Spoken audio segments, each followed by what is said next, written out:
के तर्जुमान होते हैं। सन 1875 में एक डॉक्टर जिसका नाम डॉक्टर पोंजा था, उन्होंने मुख्तलिफ कमरों में मुख्तलिफ रंगों यानी रेड ब्लू का इस्तेमाल करके एक तजर्बा किया। यहाँ तक कि इन कमरों में मौजूद दीवारें, शीशे और फर्नीचर पर भी वही रंग नुमाया किया गया और इन दोनों कमरों में मुख्तलिफ लोगों को रखा गया था। अब जिन लोगों को रेड कलर के कमरे में रखा गया था उनका रवैया इंतहाई जारहाना था। सुर्ख रंग एक वक्त में गुस्से को भी जाहिर करता है और एक वक्त में प्यार और मोहब्बत की अलामत भी है। फर्ज करें आप अपने सामने वाले शख्स से पूछते हैं कि आपको कौन सा कलर पसंद है। अगर वो रेड कहेगा तो ऐसा शख्स या तो मोहब्बत से भरपूर होगा या हमेशा नाराज और गुस्से में रहने वाला भी हो सकता है। मगर जैसे ही इनको ब्लू रंग के कमरे में लाया गया यानी नीले रंग के, तो उनके रवैये में नुमाया तब्दीली आई और वो लोग पुरसुकून हो गए। नीला रंग अमन को जाहिर करता है और ये रंग वफादारी को भी जाहिर करता है। अगर कोई शख्स ये कहे कि मुझे नीला रंग पसंद है तो ये भी कहा जा सकता है कि वो इंसान एतबार के काबिल है। फेसबुक, ट्विटर, ये सब बड़े बड़े ऐप्स भी अपनी कंपनियों की इंप्रूवमेंट के लिए नीले रंग का इस्तेमाल करते हैं। जो कंपनियां ये रंग इस्तेमाल करती हैं उन्हें लोगों को ये बताने की जरूरत नहीं पड़ती कि हम पर एतमाद करें, क्योंकि ये रंग ही एतमाद की अलामत है। इसी तरह अगर हम बहुत ज्यादा काला रंग इस्तेमाल करेंगे तो इससे ये लगेगा कि हम किसी खालीपन का शिकार हैं, यानी कि काला रंग एक खालीपन को नुमाया करता है। ब्लैक कलर हमेशा तवहुमात की जद में रहता है। इसके बरअक्स सफेद रंग हमेशा अकीदत शो करता है। पीला रंग आसाबी निजाम और जिस्म को पाक करने के लिए इस्तेमाल किया करते थे। ऑरेंज कलर उनके फेफड़ों को शिफा देता और उनके एनर्जी लेवल को बढ़ाता था। नीला रंग उनको बीमारी और दर्द से राहत अता करता था। कहा जाता है कि रंग बोलते हैं और हमारे जिस्म पर ये अपने नुमाया असरात मुरत्तब करते हैं। कुछ कलर्स इंसान में नया जज्बा भरते हैं और कुछ रंग ऐसे हैं जो इंसान को पुरअमन रखते हैं। आपने कभी ये सोचा है कि स्कूल की बसें हमेशा येलो रंग की ही क्यों होती हैं?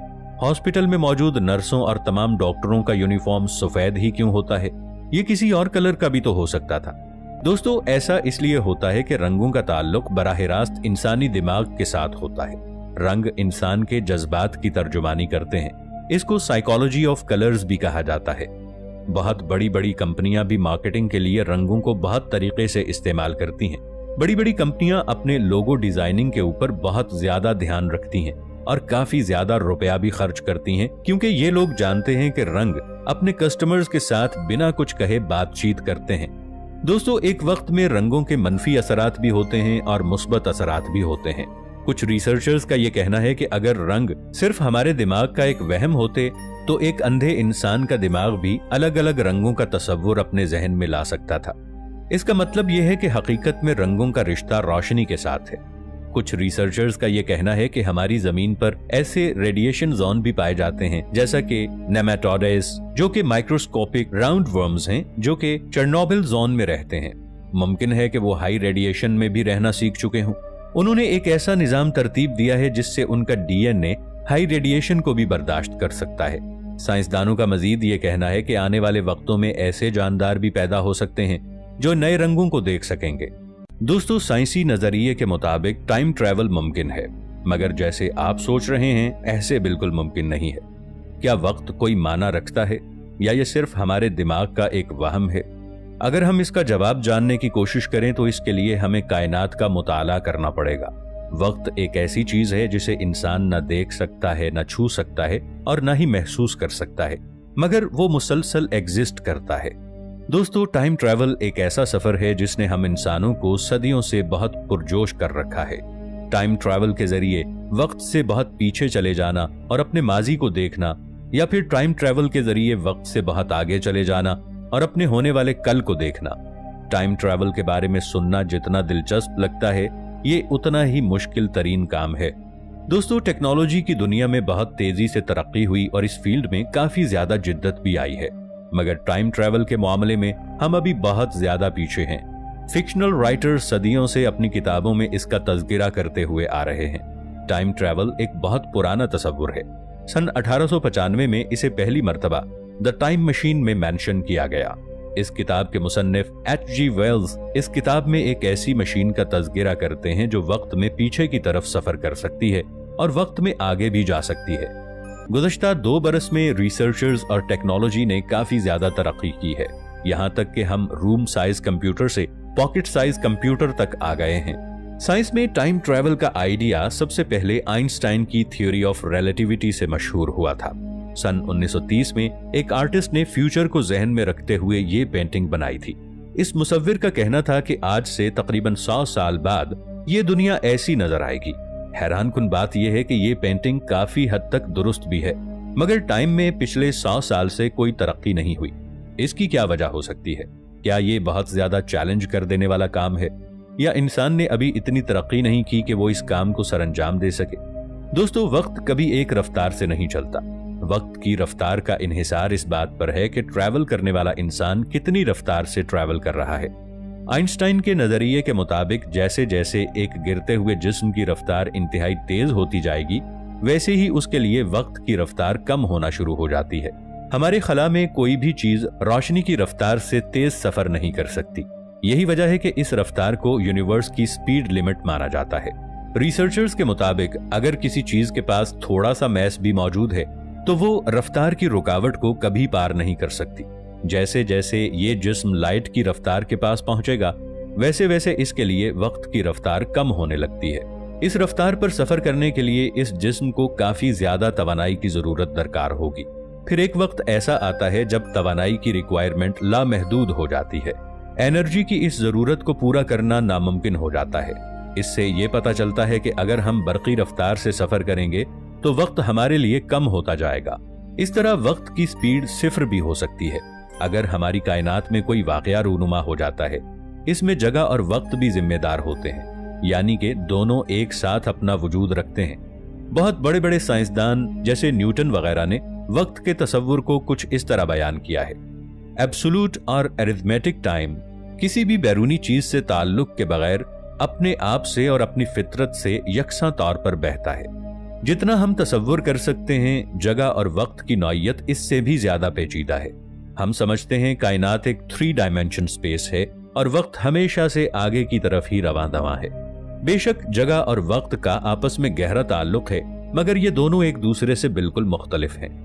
दोस्तों, ये एक ऐसा राज है कि वक्त हमेशा आगे की तरफ सफर करता है, पीछे की तरफ सफर क्यों नहीं कर सकता, और हो सकता है ये हमेशा राज ही रहे। आइंस्टाइन की थ्योरी के मुताबिक अगर हम अपने आसपास मौजूद लोगों के मुकाबले में इंतहाई बर्क रफ्तारी से सफर कर सकते हैं तो यकीनन हम वक्त को इंतहाई मुख्तसर कर सकते हैं। इस दुनिया में बहुत से लोग ऐसे हैं जो माजी में जाकर अपनी माजी की गलतियों को सुधारना चाहते हैं या मुस्तकबिल को मुकर्ररा वक्त से पहले देखने के ख्वाहिशमंद होते हैं। मिचियो काकू, जो कि एक अमेरिकन फिजिसिस्ट थे, इस शख्स ने टाइम ट्रैवल को बहुत आसान अल्फाज में बयान किया है। उसका कहना है कि न्यूटन ने वक्त का तसव्वुर एक तीर की तरह दिया था, जिसे एक मर्तबा छोड़ा तो वो सीधी डायरेक्शन में चलता जाएगा। साइंसदान आइंस्टाइन के मुताबिक ये आधा सच है। आइंस्टाइन के मुताबिक वक्त एक दरिया की मानिंद है। अगर इसको दूर से देखा जाए तो ये एक ही तरफ बहता हुआ नजर आता है, मगर जब एक बहुत बड़ा पत्थर दरिया की रफ्तार के दरमियान हाइल होगा तो दरिया की रफ्तार सुस्त हो जाएगी और किसी ढलवान पर रवां दवां होने पर पानी की रफ्तार दोबारा पहले जैसी तेज हो जाएगी। दोस्तों, बिल्कुल इसी तरह बड़े पत्थर हैं जो हमारी कायनात में मौजूद हैं, यानी बहुत बड़े बड़े सितारे, सैयारे, ब्लैक होल और कहकशाएं मौजूद हैं। कुछ सितारे और सैयारे ऐसे हैं जिनका साइज हमारी जमीन से भी कई गुना ज्यादा है, और यही चीजें वक्त की कमी की जिम्मेदार होती हैं। इन चीजों में इतनी ताकत होती है कि ये वक्त के बहाव को बदल दें। स्टीफन विलियम हॉकिंग्स ने अपनी किताब black hole and the baby universe में वक्त के बारे में तज़किरा करते हुए कहा है कि हमारे पास बेहतरीन सबूत ये है कि टाइम ट्रैवल मुमकिन नहीं है और आने वाले वक्त में न ये मुमकिन हो सकता है। मगर आइंस्टाइन के नजरिए के मुताबिक फिजिक्स का कोई कानून ऐसा नहीं है जिससे ये जाहिर होता हो कि टाइम ट्रैवल मुमकिन नहीं है।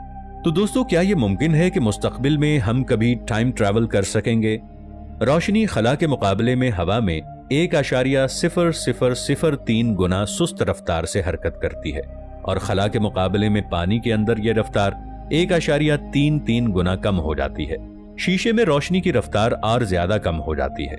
इस नतीजे में रोशनी जब प्रिज्म पर से गुजरती है तो हमें रंगीन रंग दिखाई देते हैं। इसी वजह से पानी में रखी हुई पेंसिल हमें थोड़ी सी टेढ़ी नजर आएगी। मगर जब हम आइंस्टाइन के नजरिए के मुताबिक रोशनी की बात करते हैं तो इसका एक बहुत ही खास तकनीकी मतलब होता है। कायनात को कवानीन के मुताबिक किसी भी इंफॉर्मेशन या तवानाई के एक मकाम से दूसरे मकाम तक पहुंचने की रफ्तार की एक मुमकिना हदबंदी बहुत जरूरी है, और इस हद को हम स्पीड ऑफ कैजुअलिटी कहते हैं। ये हद खला में रोशनी की रफ्तार के मुसावी है। इस रफ्तार का ताल्लुक महज रोशनी से नहीं, बल्कि इसका ताल्लुक कायनात में मौजूद हर किस्म की तवानाई और मालूमात से भी है। कायनात में रफ्तार की ये हद किसी भी मादी जिस्म के लिए काबिल हुसूल नहीं हो सकती, और ना ही इस हद को पार किया जा सकता है। इसीलिए दोस्तों, टाइम में ट्रैवल करना तकरीबन नामुमकिन है। इंटरनेट में एक ऐसी तस्वीर वायरल हुई जिसमें देखा जा सकता है कि एक शख्स आसपास के लोगों से काफी ज्यादा मुनफरिद और जदीद तर्ज का लिबास पहने हुए नजर आ रहा है। इस तस्वीर को देखकर ऐसे लग रहा है जैसे ये शख्स टाइम ट्रैवल करके माजी में चला गया हो, और जैसे किसी ने इस तस्वीर को महफूज कर लिया हो। इस शख्स के हाथ में एक जदीद कैमरा भी मौजूद है, मगर हकीकत इसके बरअक्स है। ये तस्वीर नवंबर सन 1940 में कनाडा के south fox bridge in gold bridge में कैप्चर की गई थी। जब ये तस्वीर ली गई उस वक्त इस ब्रिज पर सैलाब आया हुआ था। सन 2004 में इस तस्वीर को तारीखी याद के तौर पर कनाडा में ही देयर पास्ट लाइव हेयर के नाम से नुमाइश के लिए पेश किया गया था। इस तस्वीर के अलावा वहां पर और भी बहुत सी तारीखी तस्वीरें मौजूद थीं जो इस तस्वीर से मिलती जुलती थीं। जब सन 2010 में इन तस्वीरों को डिजिटल फॉर्मेट में तब्दील किया गया तो लोगों ने इस शख्स को मॉडर्न एज का कह के एक टाइम ट्रैवलर मशहूर कर दिया। इस शख्स ने जो चश्मा पहन रखा है उस दौर में ये एक फैशन हुआ करता था। इस शख्स ने जो शर्ट पहन रखी है, सन 1940 में ये शर्ट भी मौजूद थी, जो कि सन 1940 में उस दौर के हॉकी प्लेयर पहना करते थे। इस स्वेटर का नाम मॉन्ट्रियल था। इस शख्स के हाथ में जो कैमरा मौजूद है वो कैमरा कोडेक कंपनी का है। ये कंपनी सन 1930 से पहले इस तरह के कैमरे बनाया करती थी।